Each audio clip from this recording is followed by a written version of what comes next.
भीड़ धक्का देती है, बहुत भीड़ होने पर धक्का।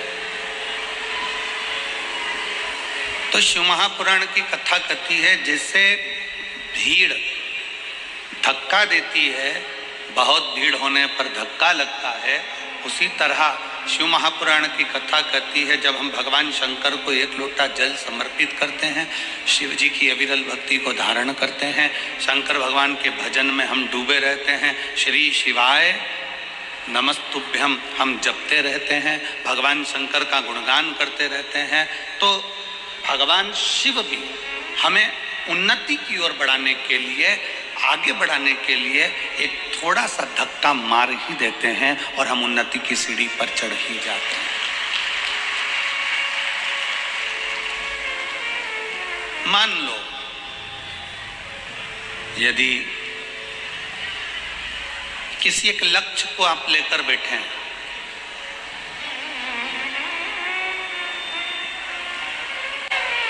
बाबा हमारा ये काम कर देना, बाबा हमारा ये कार्य पूर्ण कर देना, बाबा हमारा ये कार्य पूर्ण कर दीजिए, बाबा ये हमारा काम है, आप पूरा कर देना, आप ये कृपा कर देना, आप ये दया कर देना, आप ये करुणा कर देना।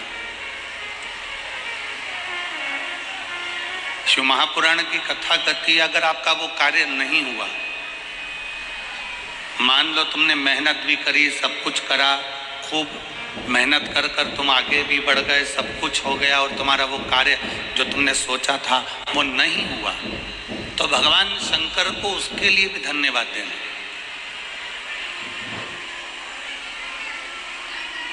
तुम्हारा सोचा हुआ कार्य अगर नहीं हुआ है तो भगवान शंकर को उसके लिए भी धन्यवाद देना कि बाबा हो सकता है कि तूने मेरे लिए और भी कुछ अच्छा सोच कर रखा होगा, इसलिए अभी तूने वो कार्य नहीं होने दिया, आगे चलकर तू जरूर करेगा। हम ये विचार ना करें, हम हमारे मन में ये भाव उत्पन्न ना करें, हमारे मन में ये विचार लेकर ना आए, हमारे मन में हम ये भाव लेकर ना आए कि बाबा ने हमारी नहीं सुनी या बाबा ने हमारे लिए कार्य नहीं किया ना।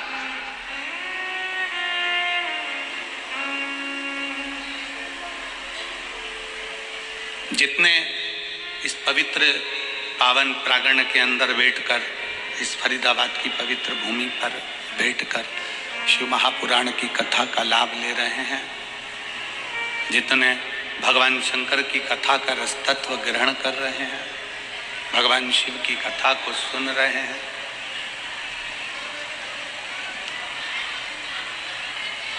आप अपने मन में एक भाव लेकर आओ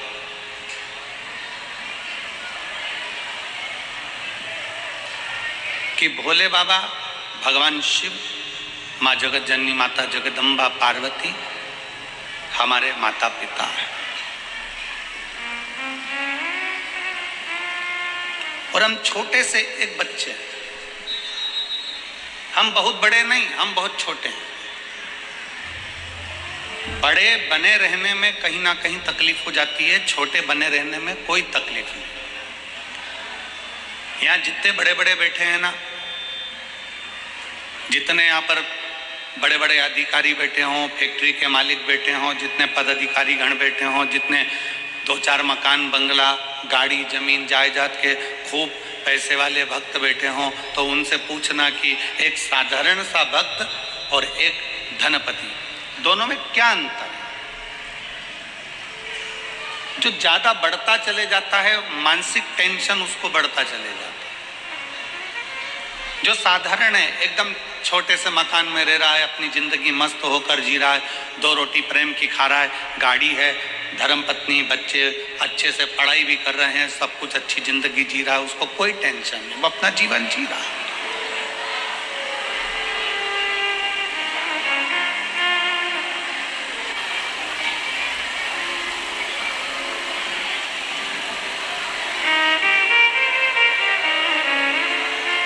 रोड का कितना भी टैक्स जमा कर दो, रोड टैक्स कितना भी जमा कर दो, पर रोड पर रह नहीं सकते। आप लोग जब गाड़ी उठाते हैं, 4 व्हीलर गाड़ी खरीदते हैं, टू व्हीलर गाड़ी खरीदते हैं या बड़ी कोई गाड़ी खरीदते हैं तो उसमें रोड का टैक्स जमा होता है। रोड का टैक्स कितना भी जमा कर दो पर आप रोड पर रह नहीं सकते, आप मकान बनाकर रोड पे नहीं रह सकते। तो आप कहो कि हमने रोड का टैक्स जमा करा, हम तो यहाँ मकान बना के देंगे, हमने रोड का टैक्स जमा करा है, हम तो यहाँ बीच रोड पे हमारी गाड़ी खड़ी करके हम तो यहाँ 4 घंटे तक, 8 घंटे तक, 10 घंटे तक, 12 घंटे, 24 घंटे खड़े रहे। नहीं, रोड का कितना भी टैक्स जमा कर दो पर रोड पर तुम रह नहीं सकते।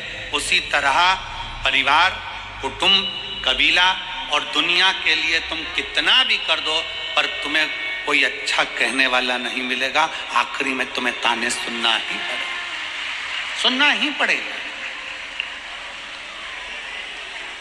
तुम रोड का टैक्स जैसे जमा करते हो तो रोड पर मकान नहीं बना सकते, रोड का टैक्स जमा करते हो तो रोड पर तुम रह नहीं सकते, रोड का टैक्स जमा करते हो तो रोड पर तुम अपनी गाड़ी 24 घंटा 36 घंटा खड़े नहीं कर सकते। रोड का भले तुम टैक्स जमा कर दो पर रोड पर तुम मकान बनाकर नहीं रह सकते, रोड पर तुम रह नहीं सकते। उसी तरह संसार के लिए, परिवार के लिए, कुटुंब के लिए, बेटों के लिए, बेटी के लिए, भाई के लिए, बंधु के लिए, सखा के लिए, बहन के लिए, रिश्तों के लिए, नातों के लिए, परिवार के लिए तुम कितना भी करना, अपनों के लिए कितना भी कर लेना, चाहे पराई के लिए कितना भी कर लेना, पर तुम्हारे लिए कोई अच्छा नहीं कहेगा।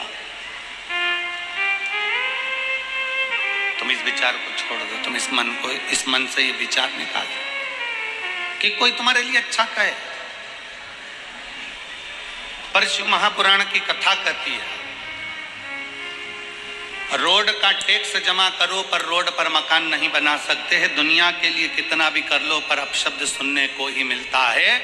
और शिव महापुराण की कथा कहती है कि शंकर को अगर तुमने भूल से भी 1 लोटा अगर जल समर्पित करा है, तुम्हारे मरने से पहले, मरने के बाद की गारंटी तो हम भी नहीं देते और ना हमारा शिव पुराण देता है, यहां तो जीते जी की गारंटी।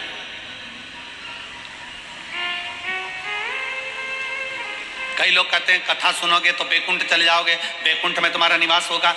हमने अपनी व्यासपीठ से आज तक नहीं कहा कि तुम बैकुंठ जाओगे कि नरक जाओगे, क्योंकि हम खुद भी जाकर देख के नहीं आए, तो तुमको काय को बोले कि तुम बैकुंठ जाओगे कि नरक जाओगे। और जो तुमसे कहे कि बैकुंठ जाओगे कि नरक जाओगे चर्चा करे तो तुम उनसे कह देना महाराज जी घूम कर आए हो क्या, ऊपर देख कर आए हो क्या, जो गया वो कैसे बता सकता है कि बैकुंठ गया कि नरक गया। तो बैकुंठ और नरक की चर्चा वेदव्यास जी ने शिव महापुराण में नहीं करी। बैकुंठ और नरक की चर्चा मेरे वेदव्यास जी वर्णन नहीं करते। मेरे वेदव्यास बाबा शिव महापुराण के 24,000 श्लोक में 12 खंड में इन संहिताओं के अंतर्गत, इन लीलाओं के अंतर्गत भगवान शंकर की गणना कर कर कहते हैं कि पूरा स्वर्ग और पूरी नरक इसी पृथ्वी पर है। बस आप शिव महापुराण की कथा कहती है, जब 1 लोटा जल हम देवाधिदेव महादेव को समर्पित करते हैं, शंकर जी को जल चढ़ाते हैं, तो तुम्हारा चढ़ाया गया जल तुम्हारे मरने के बाद क्या देगा, इसका वर्णन शिव पुराण नहीं करती। पर शिव पुराण कहती है कि तुम्हारा अगर 1 लोटा जल तुम महादेव को चढ़ा रहे हो तो यह पक्का है कि तुम्हारे मरने से पहले वो जल तुम्हारा तल जरूर बदलेगा, ये निश्चितता है।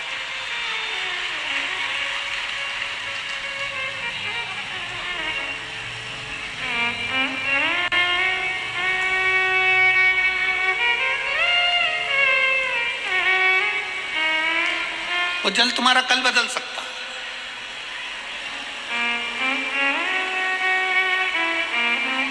आपने शिव जी को जल चढ़ाया है, वो चढ़ाया गया जल तुम्हें फल दे सकता है।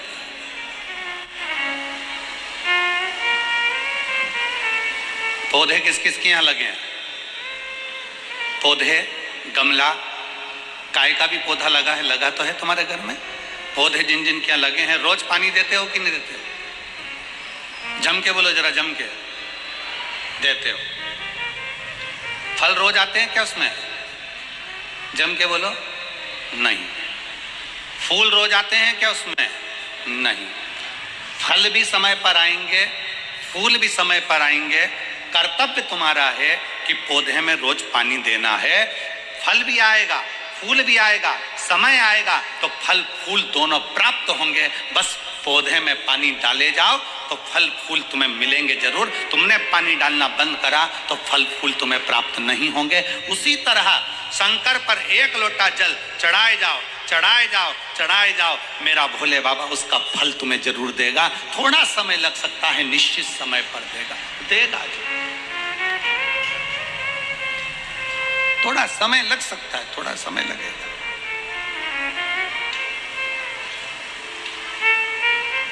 और शंभु शरणे पड़ी मांगू घड़ी रे घड़ी, दुख काटो दया करी न दर्शन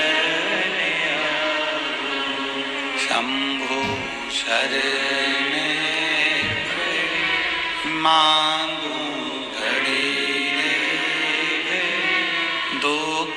काटो दया करी दर्शन। थोड़ा समय लग सकता है। जल चढ़ाते जाओ, पौधे में जल डाले जाओ, वृक्ष के नीचे पानी चढ़ाए जाओ, फल आएगा। पौधे में जल डाले जाओ, फूल जरूर आएगा। उसी तरह शंकर पे एक लोटा जल चढ़ाए जाओ, प्रतिदिन चढ़ाओ, एक ना एक दिन उसका फल जरूर आएगा और तुम्हारा कल्याण जरूर होगा। चढ़ाए।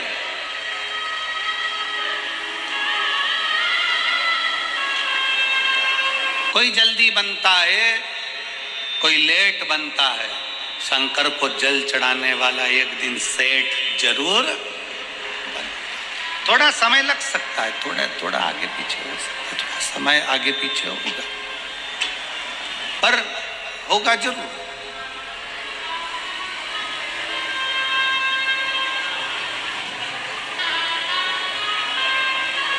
विश्वास है तो शिव है। एक कथा आती है वरकरेश महादेव की। एक कथा आती है वरकरेश्वर महादेव की। और ये वरकरेश्वर महादेव कोई साधारण महादेव नहीं है।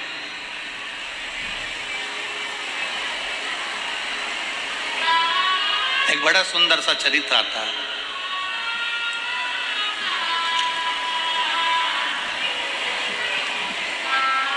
मही सागर संगम।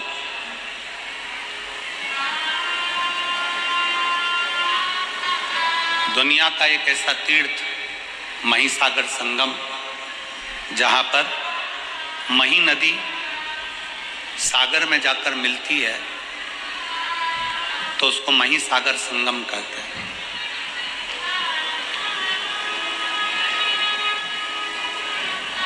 ये वो मही नदी जिसको गंगा, यमुना, सरस्वती, कावेरी, क्षिप्रा, सरयू, मंदाकिनी जब सब बैठकर आपस में चर्चा करती हैं और आपस में बैठकर हरि का गुणगान करती हैं, तो मही नदी को प्रकट कर लेती। ये मही नदी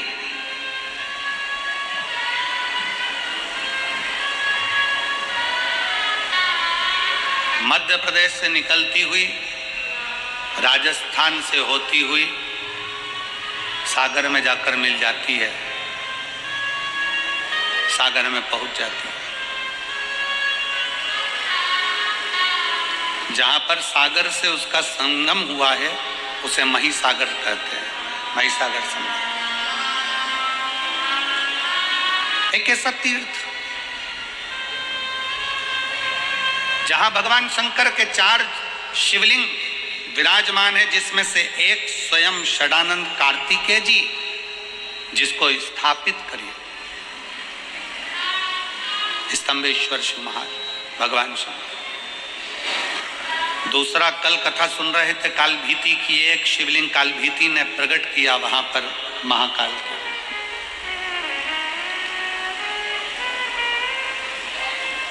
एक स्वयं सिद्धनाथ के रूप में, सिद्धेश्वर के रूप में प्रकट किया, और दूसरा है वरकरेश्वर महादेव।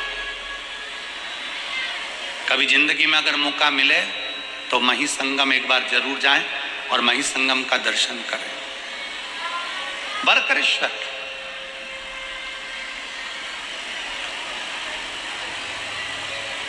गुजरात की पवित्र भूमि पर जाकर ये मही नदी सागर में जाकर समाहित होती है। ऐसा पवित्र भूमि है वहां मही सागर।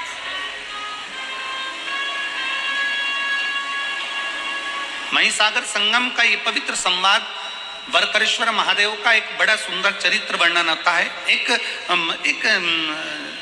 भटकती भटकती एक बकरी भटकती इस पवित्र मही सागर संगम के पास पहुंच जाती है।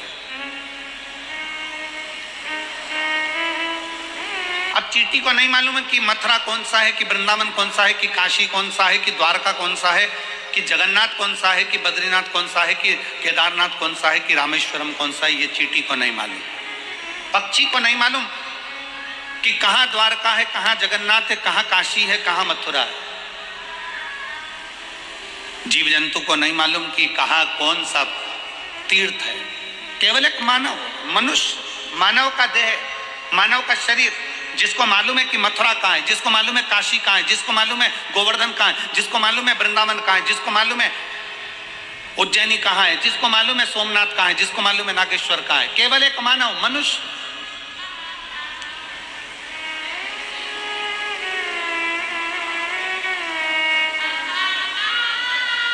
कभी तुमने कहीं सुना है, लाखों की संख्या में आप लोग बैठे हो और लाखों करोड़ों की संख्या में आस्था चैनल पर लोग इस कथा को श्रवण कर रहे हैं, शिव भक्त इस कथा को सुन रहे हैं, और लाखों की संख्या में लोग इसको फेसबुक यूट्यूब पर कथा श्रवण कर रहे हैं।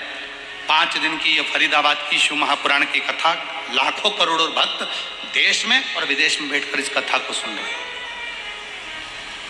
कभी किसी ने सुना कि गाय को ले जाकर तीर्थ कराओ, कभी किसी ने सुना चींटी को ले जाकर तीर्थ कराओ, कभी किसी ने सुना कि कुत्ते को ले जाकर तीर्थ का स्नान कराओ, कभी किसी ने सुना पशु को ले जाकर तीर्थ का स्नान कराओ, कभी किसी ने सुना कि पक्षी को तीर्थ का स्नान कराओ। केवल सुनने में मिलता है तो केवल इतना मिलता है कि मनुष्य इस तीर्थ में जाकर स्नान करे। मनुष्य, मानव शरीर, ये मनुष्य जाए और तीर्थ का दर्शन करे, मनुष्य जाए और तीर्थ में स्नान करे। क्यों? क्या चींटी के लिए तीर्थ नहीं है? क्या चींटे के लिए तीर्थ नहीं है? क्या पशु के लिए तीर्थ नहीं है? क्या पक्षी के लिए तीर्थ नहीं है? केवल एक मनुष्य के लिए क्यों लिखा कि मानव तीर्थ में जाए?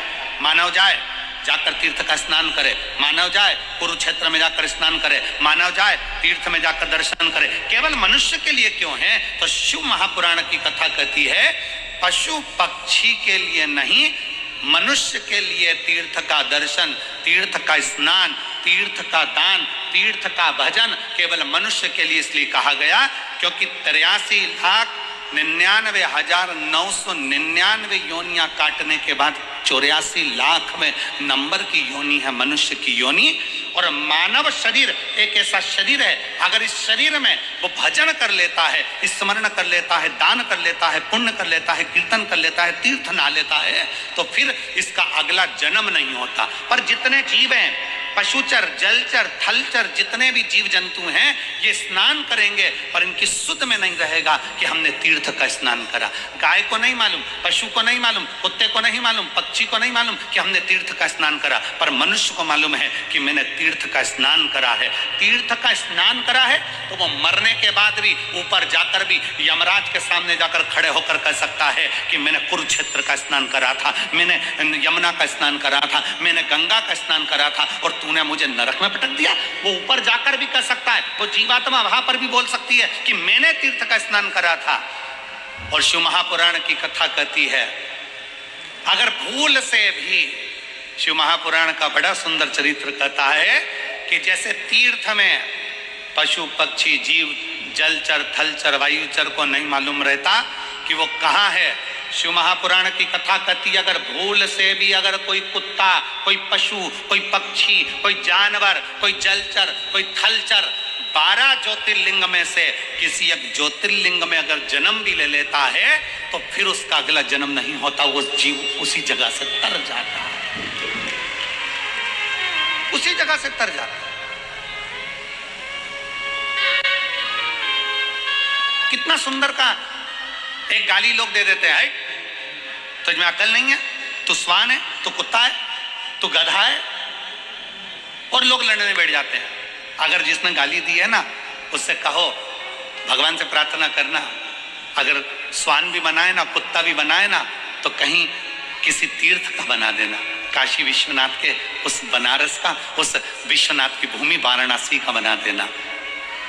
अगर मुझे गधा भी बनाए तो भगवान से प्रार्थना करना कि हरिद्वार का बना देना।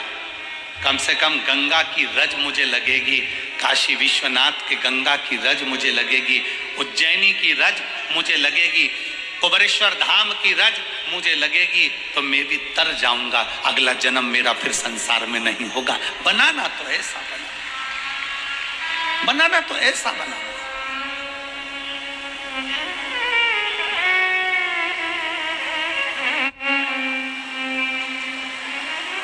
और शंभु शरणे पड़ी, मांगू घड़ी रे दुख काट, दया करीन दर्शन आपो। शंभु शरणे पड़ी, मांगू घड़ी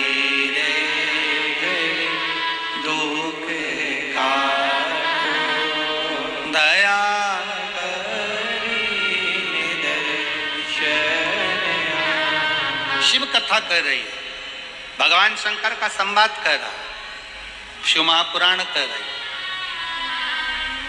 बकरी को नहीं मालूम था कि ये महिसागर संगम है।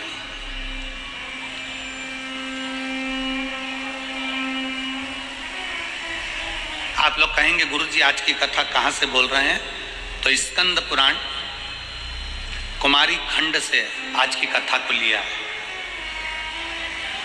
स्कंद पुराण का ये पवित्र चरित्र शिव महापुराण के अंतर्गत स्कंद पुराण का ये छोटा सा भाव लिया गया। कोई तुमसे पूछे ये महिसागर की कथा गुरुजी कहां से लेकर आ गए, ये सुंदर बरकरेश्वर महादेव की कथा कहां से लेकर आ गए, तो महिसागर संगम कथा स्कंद पुराण कुमारी खंड से बोली जा रही। एक बकरी, उसको नहीं मालूम बकरी को तीर्थ क्या है, बकरी को नहीं मालूम कि क्या धाम है, बकरी को नहीं मालूम कि कहां।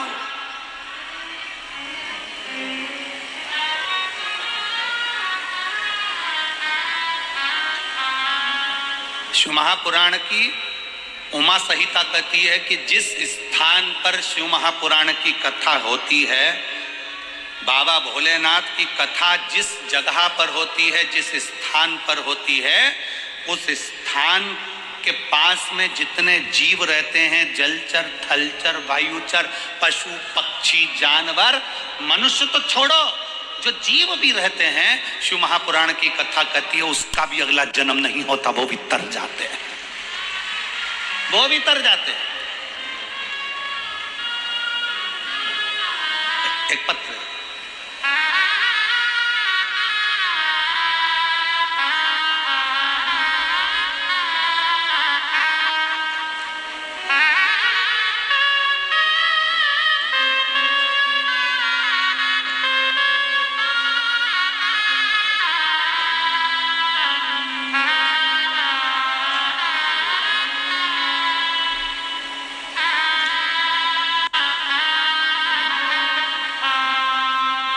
हरियाणा की, ये क्या लिखा है,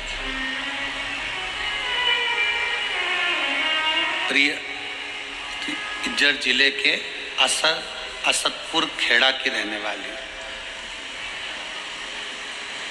असतपुर खेड़ा की रहने वाली हूं।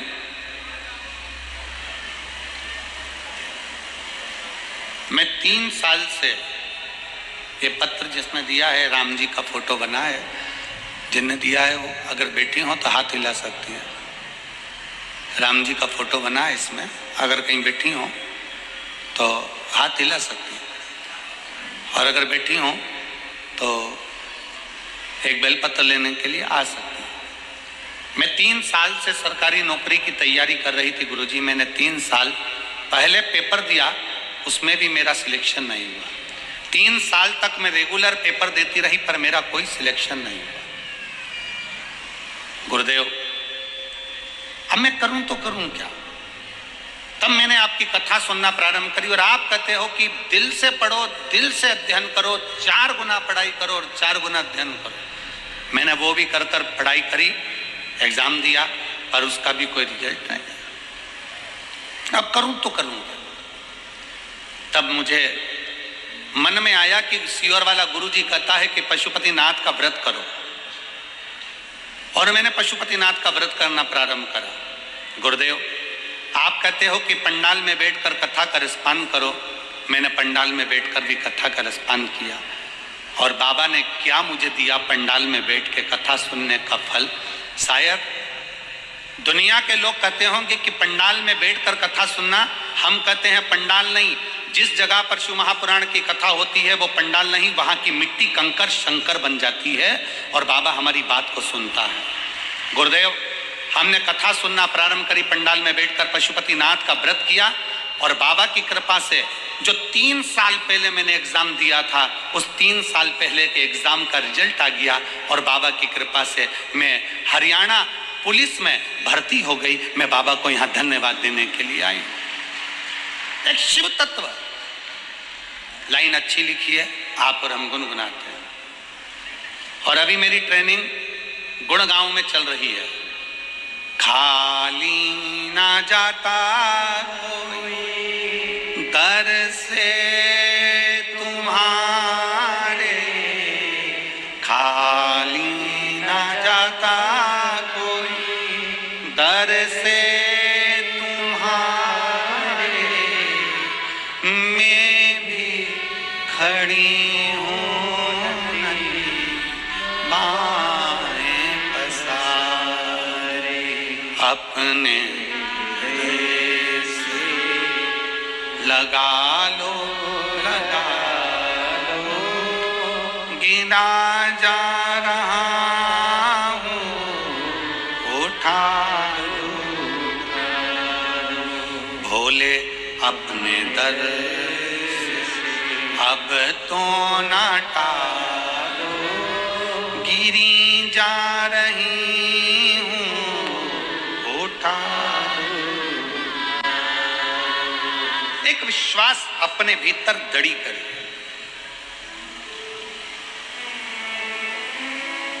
एक भरोसा अपने भीतर दड़ी करिए। एक जीव जंतु को नहीं मालूम कि हम कहां पर हैं, एक पशु को नहीं मालूम कि हम कहां पर, एक पक्षी को नहीं मालूम कि हम कहां पर हैं।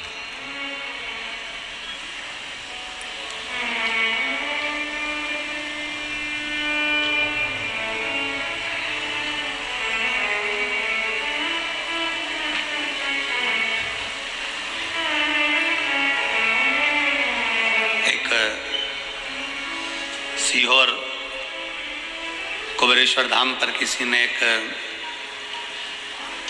कुत्ता का फोटो डाला। शंकर जी पर चढ़ा हुआ दूध बाहर गया और कुत्ता उसको चाट रहा था।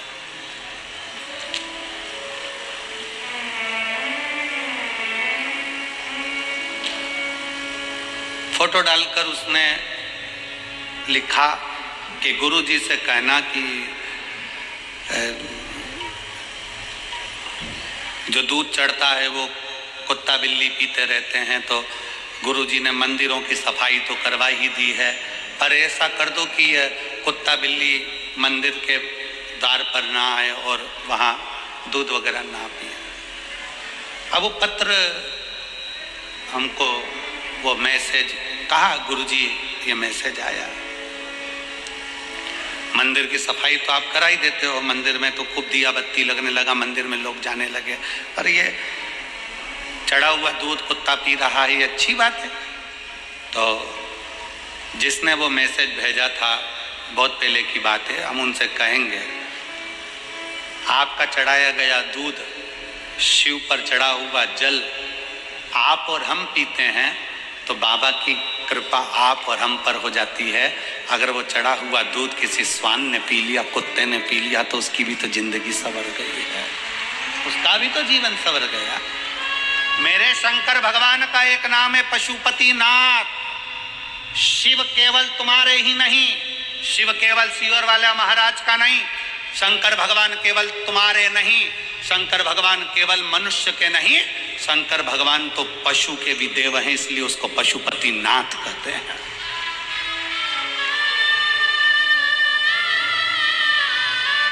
शिव पक्षियों के भी देव हैं।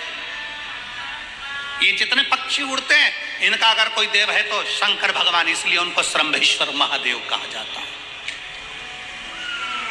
पक्षी का रूप रखकर भगवान शंकर ने, भगवान नारायण नरसिंह बनकर आए थे और बहुत गुस्सा कर रहे थे, तो पक्षी का रूप रखकर शंकर भगवान ने अपने पंजे में उनको पकड़ा और ले जाकर बद्रीनाथ में अलकनंदा नदी में उनको डाल दिया, नरसिंह भगवान को। इसलिए आज भी जहां पर ताप्ती कुंड है, गर्म पानी जहां पर आता है, उसके नीचे देखोगे तो एक बड़ी सी शिला मिलेगी, वो नरसिंह शिला है। वहां के पंडा जी को पूछना कि नरसिंह शिला कहाँ है तो बता देंगे। आज भी शिव केवल पशुओं के देवता नहीं, वो पशुपति नाथ हैं। शंकर केवल मनुष्य के देवता नहीं, वो विश्वनाथ हैं। शंकर केवल पक्षियों के देवता नहीं, वो श्रमेश्वर नाथ हैं। शंकर भगवान जीव और जंतु के भी देवता हैं। शंकर भगवान एक बकरी एक बकरा का भी देव है, उसका नाम बकरेश्वर महादेव है। कोई साधारण है शंकर?